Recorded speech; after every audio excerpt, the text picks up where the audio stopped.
Hello, thank you for joining me. We are on day 42 of reading A Course in Miracles CE edition in 1 year.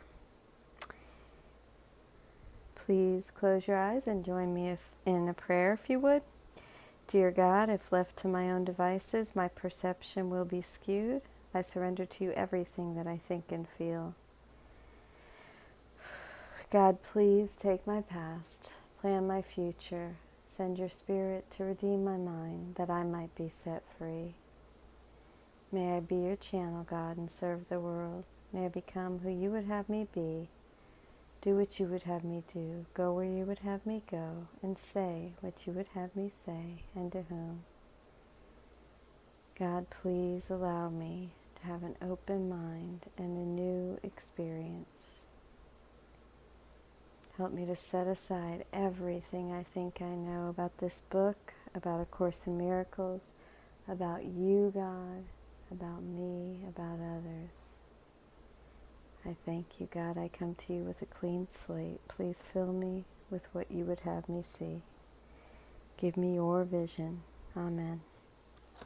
Okay, so we are on 142 day. No, that's lesson 142 for tomorrow. Day 42, Section 9, the correction of fear. You believe that being afraid is involuntary, but I have told you many times that only constructive acts should be involuntary. 105, and that's Miracle Principle 4 in Chapter 1. Miracles are habits and should be involuntary. And then Miracle Principle 21 in Chapter 1. Your abilities will be very useful when they come under involuntary control rather than involuntary lack of control. Remember, you already have a principle about the involuntary nature of miracles. And then that was Chapter 1, Miracle Principle 35, and then 46. Only the last, in parentheses, able to do, is involuntary, because it is the application of miracles which must be Christ-controlled. I said that Christ's control can take over everything that doesn't matter, and Christ's guidance can direct everything that does, if you so will. 106. Text 1, Miracle Principle 35. We have also established the fact that everything involuntary belongs under Christ's control, not yours. And then Miracle Principle 35, 8, 2 through 3. Christ-controlled miracles are part of the atonement, but Christ's guidance is personal and leads to personal salvation. Thus, Christ's control pertains to miracles, in this case, behavioral expressions of love. And Christ's guidance pertains to the internal realization of salvation. In the above statement, what doesn't matter is the realm of behavior, and what does matter is the realm of thought. Fear cannot be Christ-controlled, but it can be self-controlled. Fear is always associated with what does not matter and prevents me from controlling it. The correction is therefore a matter of your will, because its presence shows you that you have raised the unimportant to a higher level than it warrants. You have thus brought it under your will, where it does not belong. This means you feel responsible for it. This means you feel responsible for it. The level confusion here is perfectly obvious. The reason that I cannot control fear for you is that you are attempting to raise to the mind level the proper content of lower order reality. 107. To raise to the mind level the proper content of lower order reality means to regard the physical level as something the mind needs to engage with by regarding it as important, feeling fear about it, and feeling responsible for dealing with it. when the mind, parentheses, which has importance, is so consumed with the physical, parentheses, which does not matter, we are confusing the two levels. The answer is to withdraw the importance given the physical and focus instead on taking responsibility for our thoughts. Turning our thoughts over to Jesus will allow Him to guide our thinking and actually control our behavior.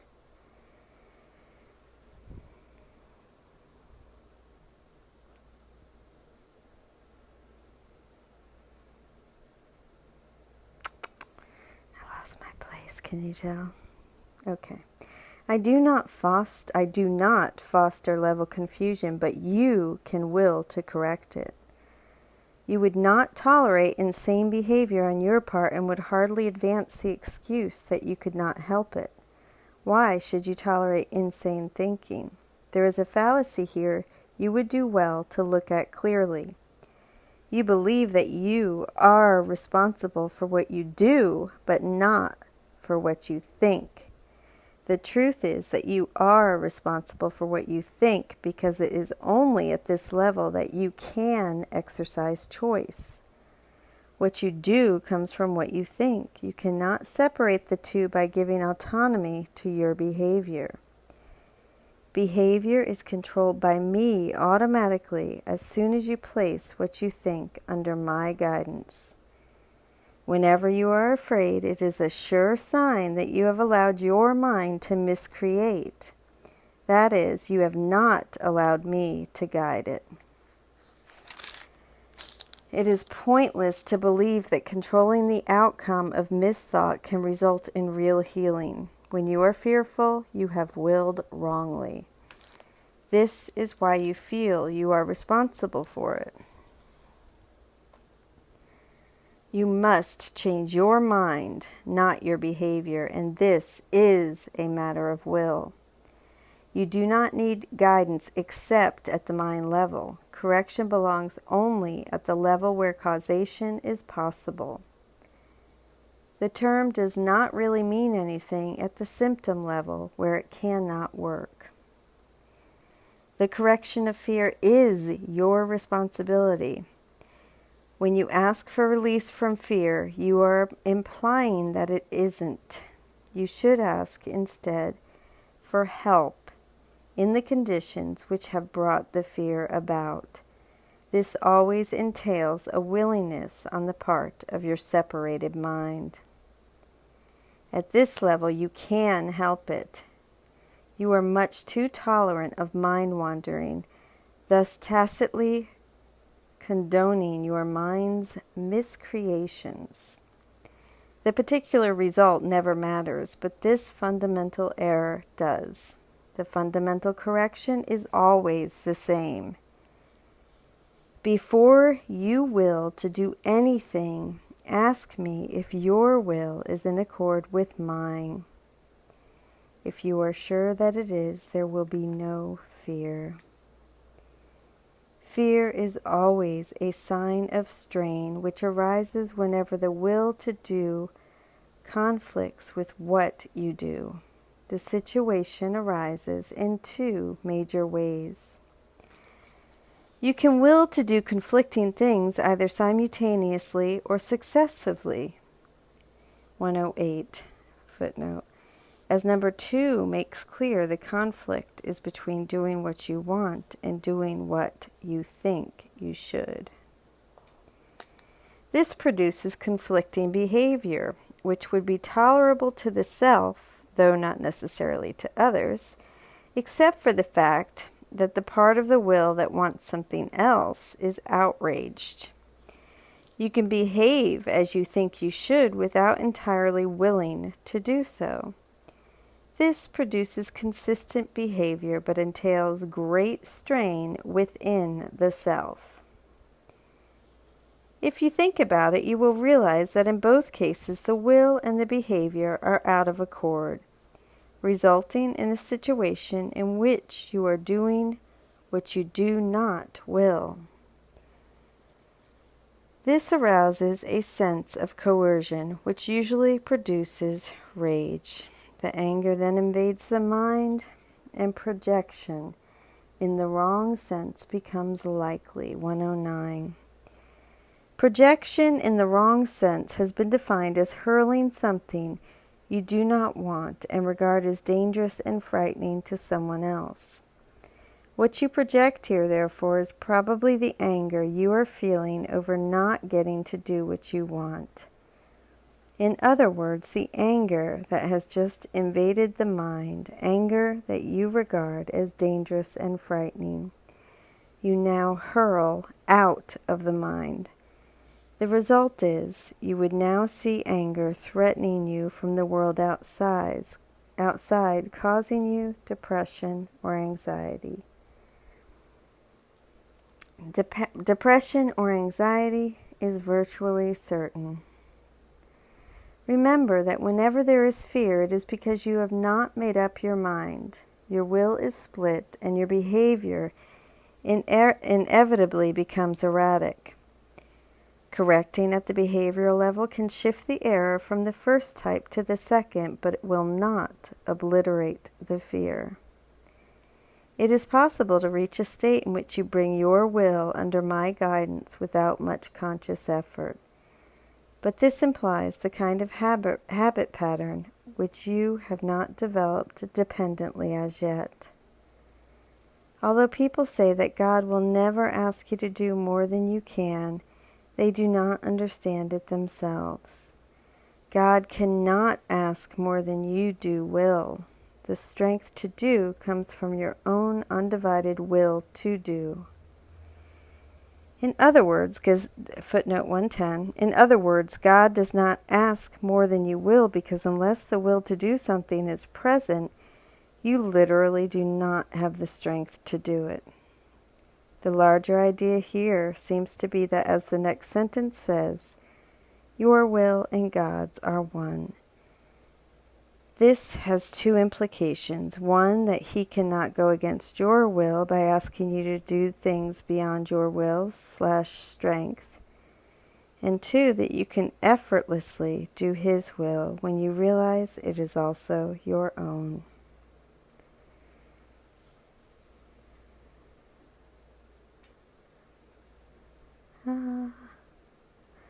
There is no strain in doing God's will, as soon as it is also your own. The lesson here is quite simple, but particularly apt to be overlooked. I will therefore repeat it, urging you to listen.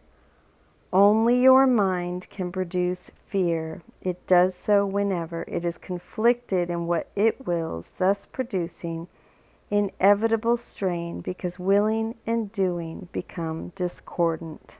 111. To understand how this conflict causes fear, you need to remember that the conflict is between what you want to do and what you think you should do. You can behave as you think you should without entirely willing to do so.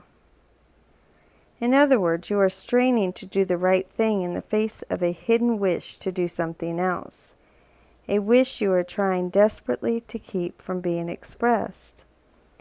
This suggests that you are afraid of the destructive potential of your hidden wish. That this is the source of fear that Jesus is referring to here is made explicit in the next sentence, where he speaks of people being afraid of their own death wishes, and links that fear with the current section. See previous notes on will conflicts. And those are both ahead in section 10, chapter 2. So only your mind can produce fear. It does so when it is conflicted in what it wills, thus producing inevitable strain, because willing and doing become discordant. This cannot be corrected by better doing, but it can be corrected by higher willing. The first corrective step is knowing it is fear.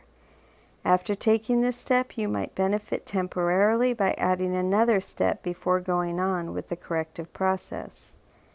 Try saying to yourself that you must have willed not to love somehow or somewhere, or the fear which arises from behavior, will conflict, could not have happened. Then follow the previous instructions. Footnote 112. The previous instructions appear to be the exercise given near the end of Chapter 1 in Section 48. Know first that this is an expression of fear. Your love toward each other is not perfect, and this is why the fear arose. Turn immediately to me by denying the power of the fear and ask me to help you replace it with love. Then acknowledge the true creative worth of both yourself and the other one.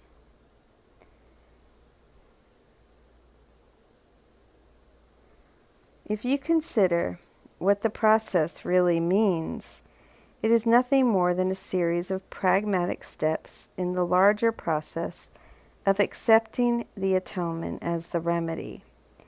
From this viewpoint, the steps can be reworded as follows. Know first, this is fear, number 1. Number 2, fear arises from lack of love. Number 3, the only remedy for lack of love is perfect love. And number 4, perfect love is the atonement. The final procedural step is inherent in the last statement. Footnote 113. A handwritten note in the Your text lists the final procedural step as 3, the third step. This makes sense if we realize that the third step asks us to accept the remedy, while the fourth step is simply a comment about that remedy. In other words, the third step is an action step, while the fourth step is not. We have emphasized that the miracle or the expression of atonement is always a sign of real respect from the worthy to the worthy, 114. And that's Chapter 1, Miracle Principle 18. The doer recognizes his own and his neighbor's inestimable value simultaneously. It, the miracle, contains nothing but an acknowledgement of equality and worth. Then acknowledge the true creative worth of both yourself and the other one. This is the final step in translating sexual impulses into miracle impulses.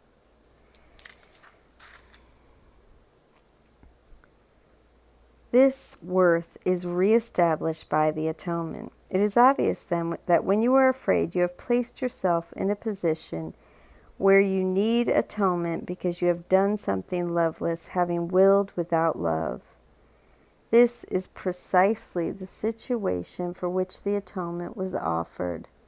The need for the remedy inspired its establishment. As long as you recognize only the need for the remedy, you will remain fearful. However, as soon as you use the remedy, you have also abolished the fear.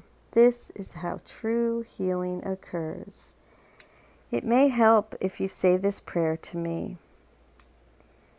I would like to pray that my will be united with thine, recognizing that thy perfect love will suffice or correct for my imperfect love. I pray that I may accept atonement with conviction, recognizing its inestimable worth and my own divine worth as part of this identification with thine. I pray that my fear be replaced by an active sense of thy love, and that thy continual willingness to help me overcome the split or divided will, which is responsible for my difficulty with this. I accept the divinity of the messages I have received. And that is footnote 115. This referred to the messages that Bill and Helen had received from Jesus, the teachings of the Course. And affirm my will in both accepting and acting upon the atonement principle. Here I am. The major problem that you have is the continuing split will, which naturally interferes with your true identification. To the extent that you hold on to this split, it will take longer to get through and will markedly interfere with your own integration efforts. Reliance has to be placed on me, which is sufficient once you do this without distantation or division in loyalties. This will be strengthened through a continual affirmation of the goal you want to achieve and an awareness of its inevitability. In this way, you will perceive and know your true worth and the importance of maintaining a complete identification. And now I will read Robert Perry's comments from the Course Companions.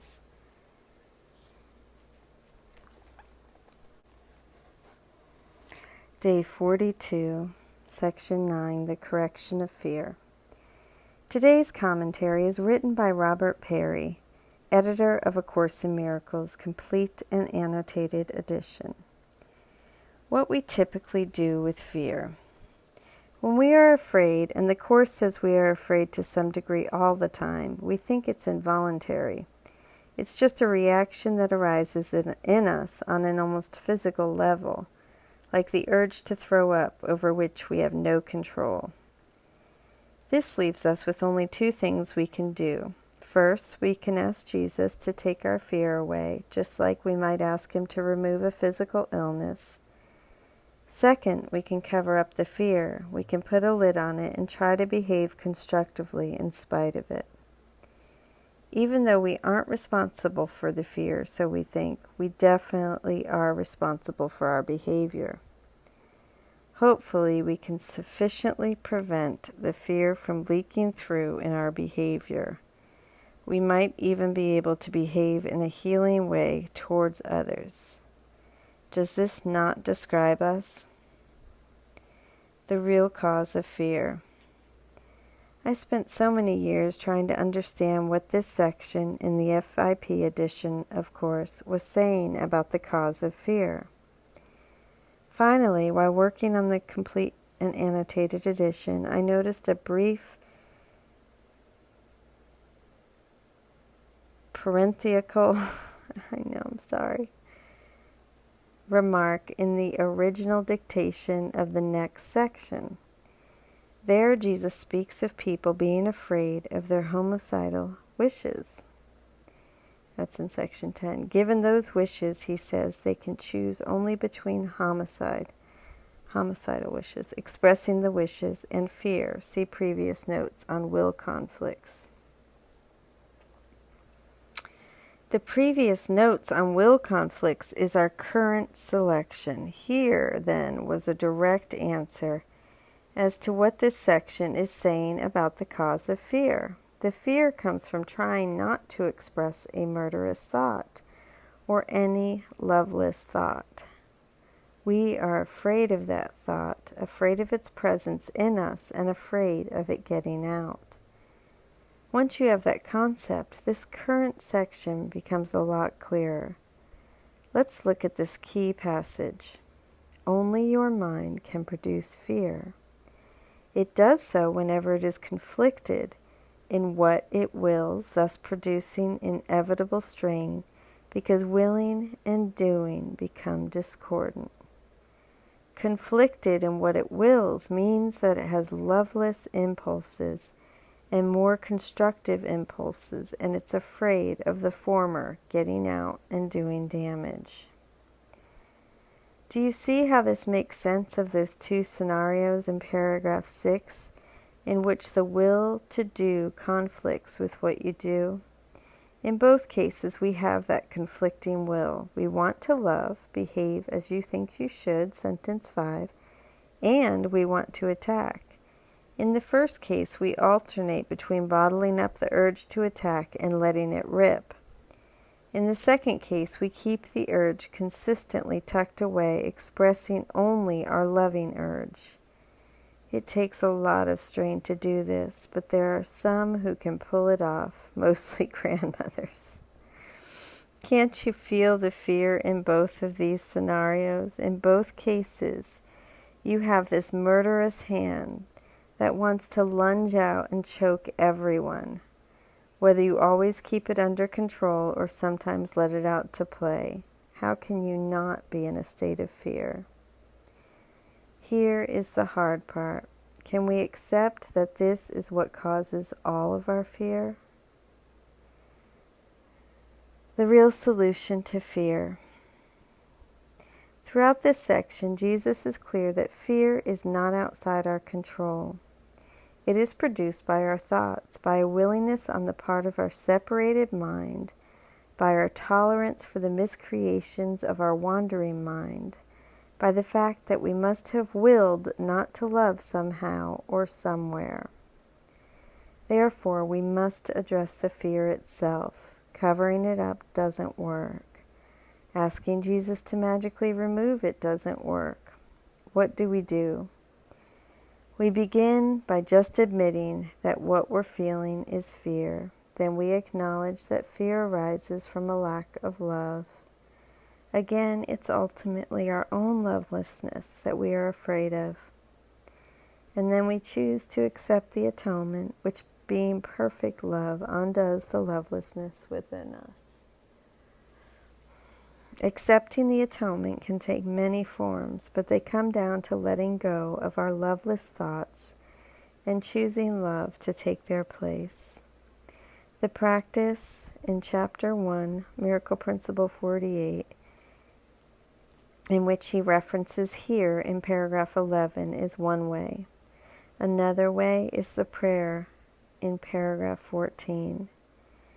This prayer, which has long been a favorite of some of us in the circle, was given to Bill at the very time this section was being dictated, and clearly includes a number of the key themes from this section. That's what I'll be doing today. I have the prayer printed out in front of me on a little paper tent I've made, and I'll be practicing it throughout the day. Even though I have practiced it many, many times over the years, I think it will mean something quite new to me today in light of the teaching of this section. Gosh, thank you. I love this. I feel a little bit emotional, but I'm going to go ahead and close with this prayer. And please excuse my mispronunciation. I would like to pray that my will be united with thine, recognizing thy perfect love will suffice for my imperfect love. I pray that I may accept the atonement with conviction, recognizing its inestimable worth and my own divine worth as part of this identification with thine. I pray that my fear be replaced by an active sense of thy love and thy continual willingness to help me overcome the split or divided will, which is responsible for my difficulty with this.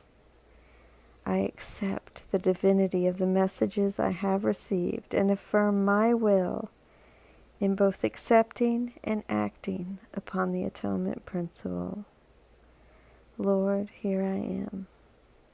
I love you. Thank you so much for joining with me.